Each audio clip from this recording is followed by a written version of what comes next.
امام احمد، ترمذی اور ابو داود نے سیدنا سعد بن ابی وقاص رضی اللہ عنہ سے روایت کی ہے کہ انہوں نے سیدنا عثمان رضی اللہ عنہ کی شہادت کے فتنے کے وقت فرمایا، میں گواہی دیتا ہوں کہ رسول اکرم صلی اللہ علیہ وسلم نے فرمایا تھا، ایک بہت بڑا فتنہ رونما ہوگا، اس میں بیٹھنے والا کھڑے ہونے والے سے بہتر ہوگا اور کھڑا ہونے والا چلنے والے سے بہتر ہوگا اور چلنے والا دوڑنے والے سے بہتر ہوگا۔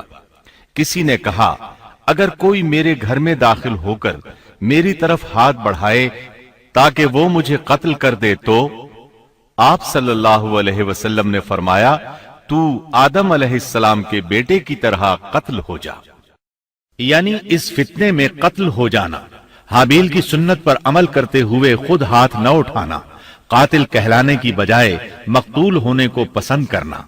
اسی طرح مسند احمد کی ایک روایت میں ہے، رسول اللہ صلی اللہ علیہ وسلم نے فرمایا، دنیا میں جب بھی کوئی ظلم سے قتل ہوتا ہے تو اس کا گناہ آدم علیہ السلام کے پہلے بیٹے قابیل کی گردن پر ضرور ہوتا ہے، اس لیے کہ وہ پہلا شخص ہے جس نے ظالمانہ قتل کی ابتدا کی اور یہ ناپاک طریقہ جاری کیا۔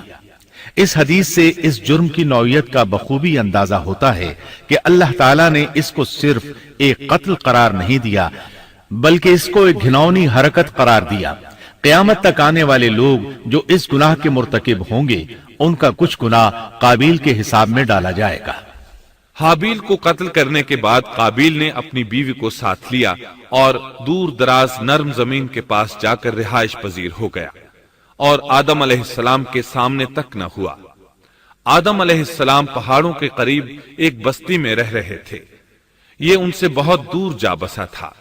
اس طرح قابیل کا آدم علیہ السلام سے رابطہ بالکل ختم ہو گیا اور اس سے ایک نئی نسل کی ابتدا ہوئی۔ فحاشی اور اریانی کو ان کے ہاں عروج حاصل تھا۔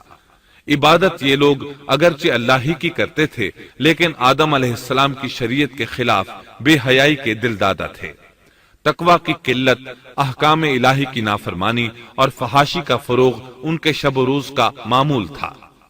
اس کے بعد لوگ دو گروہوں میں تقسیم ہو گئے، شریر اور برے لوگ قابیل کے ساتھ مل گئے اور آدم علیہ السلام کے دیگر بیٹے اور نیک لوگ آدم علیہ السلام کے ساتھ مل گئے۔ آدم علیہ السلام 960 سال زندہ رہے۔ ان کی کل عمر تو 1000 سال تھی لیکن 40 سال کم کر دی گئی۔ سیدنا ابو ہریرہ رضی اللہ عنہ بیان کرتے ہیں کہ رسول اللہ صلی اللہ علیہ وسلم نے فرمایا، جب اللہ نے آدم علیہ السلام کو پیدا فرمایا تو ان کی پیٹھ پر ہاتھ پھیرا، اس طرح قیامت تک جتنے انسان پیدا ہونے والے تھے ان کی روحیں وجود میں آ گئیں۔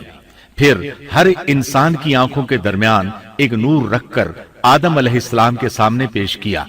انہوں نے پوچھا، یا اللہ یہ کون ہے؟ اللہ نے فرمایا، یہ تیری اولاد ہے۔ ان میں سے ایک کی پیشانی کی چمک آدم علیہ السلام کو بہت اچھی لگی۔ انہوں نے پوچھا، یا اللہ یہ کون ہے؟ جواب ملا، یہ تیری اولاد میں سے بہت دور جا کر ہیں، ان کا نام داؤد ہے۔ پوچھا، ان کی عمر کتنی ہے؟ فرمایا 60 سال۔ آدم علیہ السلام کہنے لگے، یا اللہ 40 سال میری عمر میں سے ان کی عمر میں شامل کر دے۔ اس سلسلے میں دوسری روایت یوں آئی ہے، جب آدم علیہ السلام کی روح قبض کرنے کے لیے فرشتہ آیا تو وہ کہنے لگے، میری عمر میں تو ابھی 40 سال باقی ہیں۔ اس وقت ان کی عمر 960 سال تھی۔ انبیاء اپنی عمر سے واقف ہوتے ہیں۔ فرشتے نے کہا، کیا آپ کو یاد نہیں آپ نے اپنی عمر کے 40 سال اپنی اولاد داؤد کو ہبہ کر دیے تھے؟